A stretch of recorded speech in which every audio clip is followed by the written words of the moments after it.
Good morning বন্ধুরা, সকাল সকাল স্নান করে এসে গেছি তোমাদের সাথে। তোমাদের সবাইকে স্বাগত জানাই আমার একটা নতুন ব্লগে।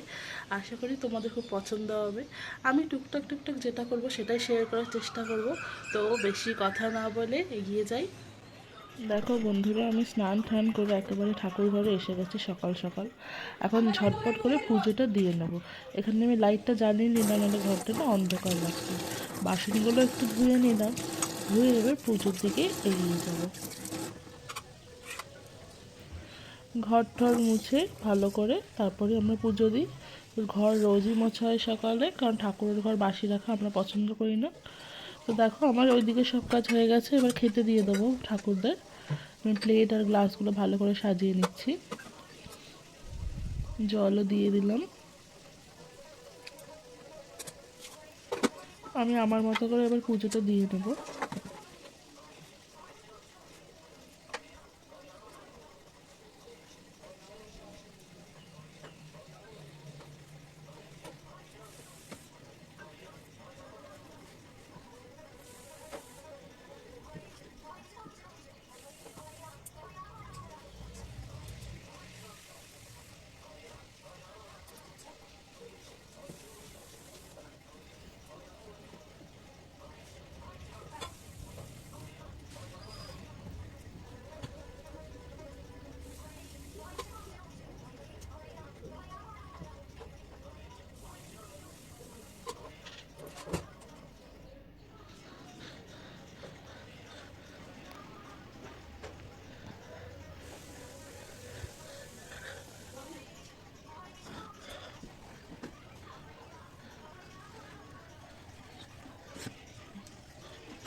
তো এখানে আমার পুজো দেওয়া হয়ে গেছে, এবার রান্নার দিকে এগিয়ে আসবো।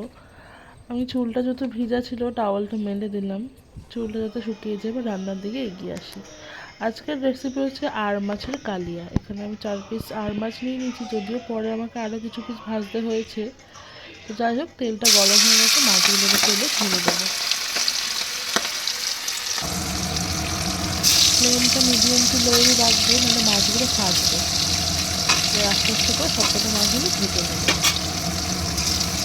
খুব একটা কড়া ভাজা করবো না, হালকা ভাজা হলে তুলে নেবো।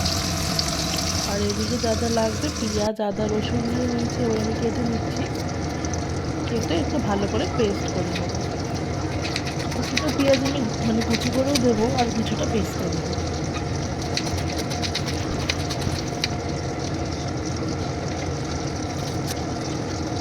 ঝটপট ঝটপট সব কিছু কেটে নিয়ে চলবে।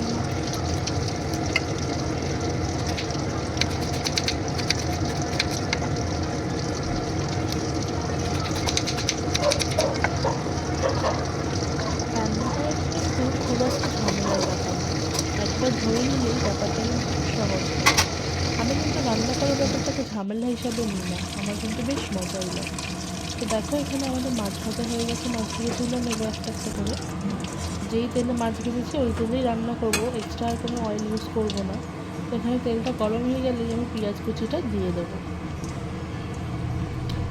দেখো তেলটা আস্তে আস্তে গরম হয়ে গেছে, এবার পেঁয়াজ কুচিটা দেবো। পেঁয়াজটাকে একটু হালকা লাল লাল করে ভেজে নেবো। আমার কিন্তু পেঁয়াজ ভাজার গন্ধটা বেশ ভালো লাগে। এখানে দেখো পেঁয়াজটা হালকা ভাজা হয়ে গেছে বলে আমি আদা রসুনের যে পেস্টটা করেছিলাম সেটা ওতে দিয়ে দিলাম। আর হ্যাঁ, আমি কিন্তু কাঁচা লঙ্কা ব্যবহার করিনি, কারণ সেই সময় আমার কাছে কাঁচা লঙ্কা ছিল না।